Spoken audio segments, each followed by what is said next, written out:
High বন্ধুরা, social মিডিয়ার দৌলতে দেখলাম 5 নভেম্বর 2025 তারিখে কলকাতা শহরে অনুষ্ঠিত হলো নাস্তিক সম্মেলন।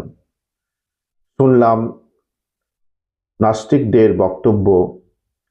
একজন নাস্তিক তার বক্তব্যের মধ্যে বললেন, আস্তিক মানুষদের মধ্যে চলে আসা যে ঈশ্বরে বিশ্বাস বা মিথ, সেটা ভাঙার জন্য তাদের এই প্রয়াস।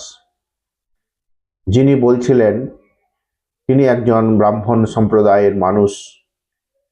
তিনি আরও একটি শ্রোতাদের উদ্দেশ্যে প্রশ্ন ছুড়ে দিয়ে বললেন, যা কিছু টাকা বা সম্পদ ঈশ্বরের প্রতি দান করা হয়, তার একটিও টাকা কি ঈশ্বর গ্রহণ করেন? তিনি তিরুপতি বালাজি মন্দিরের যে বিপুল আয়, তার ব্যাপারেও প্রশ্ন তুলেছেন। অর্থাৎ তিনি একজন ব্রাহ্মণ হয়েও ব্রাহ্মণ্যবাদ ও তার কুসংস্কারের বিরুদ্ধে গিয়ে ধর্মের যে মূল বিষয় তা হলো বিশ্বাস, সেখানে কুঠারাঘাত করলেন। তিনি একথাও বললেন যে ঈশ্বরের নামে যে টাকা বা সম্পদ দান হিসাবে গৃহীত হয়, তা ব্যক্তির ভোগের জন্য ব্যয় হয়। আপাতদৃষ্টিতে মনে হতে পারে এই নাস্তিক সঠিক কথাই বলেছে। আসুন এবার আমি নাস্তিক এবং আস্তিক এই দুই ধরনের মানুষের দৃষ্টিভঙ্গি বিচার করি। নাস্তিক হলো সেই সব মানুষ যারা ঈশ্বরের বিশ্বাস করেন না, তারা বিশ্বাস করেন বস্তুবাদ বা ভোগবাদ। তাদের দর্শন হলো ঋণং কৃত্যা কৃতং পিবেত যাবৎ জীবেত সুখং জীবেত, অর্থাৎ ঋণ করে ঘি খাও, যতদিন বাঁচো সুখে বাঁচো।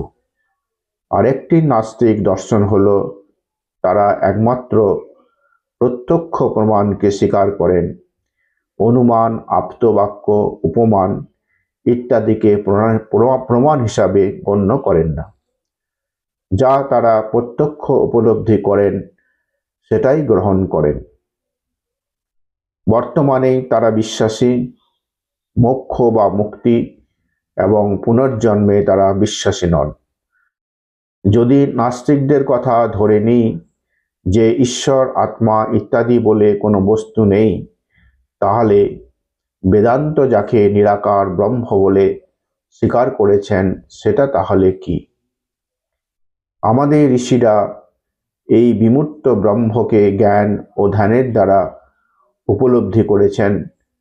তারা আরও বলেছেন এই ব্রহ্ম বা আত্মা অভিন্ন, অর্থাৎ আত্মার সাথে ব্রহ্মের একটা সম্পর্কের কথা উপলব্ধি করেছেন।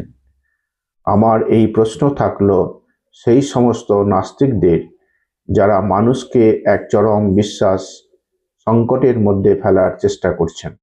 আস্তিক মানুষজন হলেন তারা যারা ভগবানের অস্তিত্বকে বিশ্বাস করেন। শুধু বিশ্বাস করেন তাই নয়, শ্রদ্ধা ও ভক্তি করেন। এই সব মানুষেরা কর্মফল, পুনর্জন্ম, পাপ পুণ্য, স্বর্গ নরক এবং মোক্ষ বা মুক্তিকে স্বীকার করেন।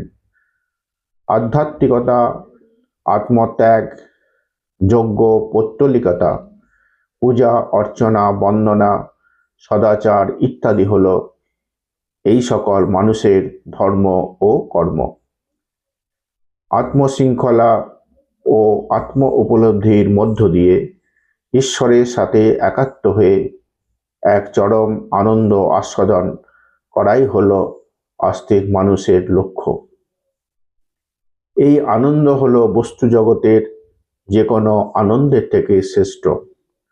অনেক বৈষ্ণব এবং সাধু সন্তগণের মধ্যে এই অনাবিল আনন্দ ও প্রশান্তি আমি প্রত্যক্ষ করেছি।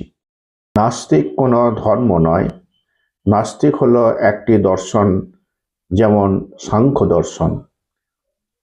নাস্তিক দর্শনের মতো সাংখ্য দর্শনে ভগবানের অস্তিত্বকে অস্বীকার করা হয়েছে। এই দর্শনে পুরুষ ও প্রকৃতির মিলনে এই জগৎ সৃষ্টি হয়েছে। এখানে প্রকৃতি হলেন ক্রিয়াশীল এবং পুরুষ হলেন নিষ্ক্রিয়।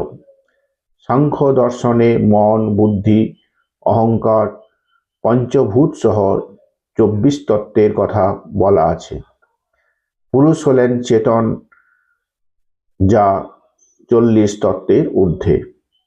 এখানে মুক্তি হল জ্ঞান এবং বিবেক দ্বারা প্রকৃতি থেকে পুরুষকে আলাদা করে চেনার ক্ষমতা।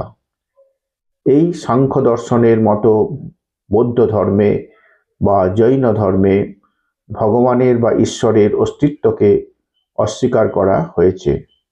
কিন্তু এই সকল ধর্ম ও দর্শনের মধ্যে কোথাও একটা প্রজ্ঞা, ভক্তি, শ্রদ্ধা, আত্মত্যাগ, আত্মশৃঙ্খলা, আত্ম উপলব্ধি, প্রশান্তি এবং আনন্দ লক্ষ্য করা যায়। কোথাও কোনো কুসংস্কার নেই, কোথাও কোনো ভয়ের কিছু নাই। মানুষ নিজের দ্বারা নিজেকেই মুক্ত করতে পারেন। এই কথাগুলো বলার অর্থ হলো একজন নাস্তিক, তিনি ভগবান নামক বস্তুতে বিশ্বাস নাই করতে পারেন। তিনি পৌত্তলিকতা, পূজা অর্চনা, যাগ যজ্ঞ ইত্যাদির মধ্যে বিশ্বাস না করতে পারেন। তিনি পুরোহিততন্ত্রে বিশ্বাসী নাও হতে পারেন। কিন্তু কোনো নাস্তিক ব্যক্তি অন্য মানুষের বিশ্বাসের উপর আঘাত করতে পারেন না, কারণ তার এই বিশ্বাসের মধ্য দিয়ে তিনি পরম আনন্দ ও শান্তি লাভ করেন। নাস্তিকদের জীবন বস্তু ও ভোগবাদের উপর আবর্তিত। ভোগের মধ্যে দিয়ে আনন্দ। আমরা মহাভারতে দুই পরিবারের মধ্যে ভোগের যে কি পরিণতি তা আমরা সহজে দেখতে পাই, যেখানে কৌরব এবং পাণ্ডবরা এক অতি ভয়ঙ্কর যুদ্ধের সম্মুখীন হয়েছিল। বহু মানুষের প্রাণহানি হয়েছিল এবং একই সঙ্গে বহু নারীর জীবনের অন্ধকার নেমে এসেছিল। তাই ভোগ সর্বস্ব জীবনে কখনো আনন্দদায়ক হতে পারে না। ভোগবাদী সমাজে লোভ, মোহ, হিংসা, দ্বন্দ্ব, বিভেদ, ঘৃণা, ভয় ইত্যাদি আছে এবং থাকবেই। তাই নাস্তিক দর্শন সমাজের পক্ষে ক্ষতিকর। আস্তিক দর্শনে ভালো এবং মন্দ দুটো দিকই আছে। একটা হলো আধ্যাত্মিকতা। যে কোনো ধর্মের মূল এই আধ্যাত্মিক চিন্তন ও ভাবনা। এটা একটা মানুষের একান্ত ব্যক্তিগত। ধরুন, কোনো একজন মানুষ তিনি তার জ্ঞান ও জীবনের অভিজ্ঞতা থেকে জানতে পেরেছেন বাস্তব সত্য হলো ব্রহ্ম, যিনি হলেন আবার নিরাকার। এবার সে নিজেকে নির্জন স্থানে আবদ্ধ রেখে সেই সত্যের অনুসন্ধানে লিপ্ত হয়েছেন। তিনি তার জ্ঞান, ধ্যান এবং বাস্তব অভিজ্ঞতাকে কাজে লাগিয়ে তিনি সেই সত্যের আলোকে আলোকিত হলেন এবং তিনি নিজের স্বরূপকে উপলব্ধি ও অনুভব করলেন। এখানে সেই ব্যক্তির ভাব এবং এই ভাবকে কেন্দ্র করে যে রসের সঞ্চার এবং রসকে কেন্দ্র করে যে আনন্দের অনুভূতি, সেটা তার একান্ত ব্যক্তিগত। যখন অন্ধ কুসংস্কার, অন্ধবিশ্বাস, অন্ধভক্তি ও অস্পৃশ্যতা দ্বারা ধর্মের মূল বিষয় আধ্যাত্মিক চিন্তা ও ভাবনাকে ঢেকে দিয়ে যে দান ও যজ্ঞ নামক শব্দ দ্বারা শোষণের কৌশল রচনা হয়েছিল, তা ছিল সমাজের পক্ষে বিপজ্জনক। এটি হলো আস্তিক দর্শনের খারাপ দিক। শুদ্ধ আধ্যাত্মিকতার মধ্যে ভোগের কোনো সম্পর্ক নেই। এখানে ত্যাগই হলো বিবেচ্য বিষয়। আস্তিক দর্শনে এই সমস্ত খারাপ দিকগুলি সমাজে ভোগবাদের লিপ্সাকে আরো বাড়িয়ে তুলতে সাহায্য করেছিল।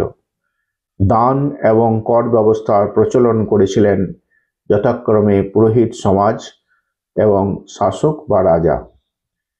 জনগণের করের অর্থে শাসকেরা ধর্ম প্রতিষ্ঠান গড়ে তুলেছিলেন এবং এই ধর্ম প্রতিষ্ঠান থেকেই সমাজ ব্যবস্থা পরিচালিত হতো এবং আজও তার ব্যতিক্রম নহে। পুরোহিত বা ব্রাহ্মণদের দ্বারা মন্দির পরিচালিত হতো বা এখনো হচ্ছে। এরই গর্ভ থেকে জন্ম নিয়েছিল সমাজে বর্ণাশ্রম ব্যবস্থা, জাতিভেদ, অস্পৃশ্যতা, দেবদাসী প্রথা, সতীদাহ প্রথা ইত্যাদি নানা প্রকারের ব্যাধি।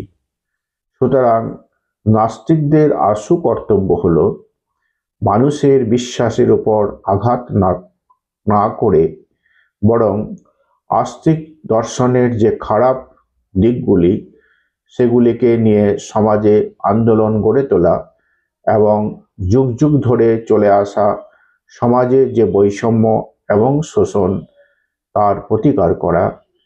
তবেই নাস্তিক সম্মেলন এক অন্য মাত্রা পাবে। ধন্যবাদ। আপনাদের এই ভিডিওটি ভালো লাগলে লাইক, শেয়ার ও কমেন্ট করবেন।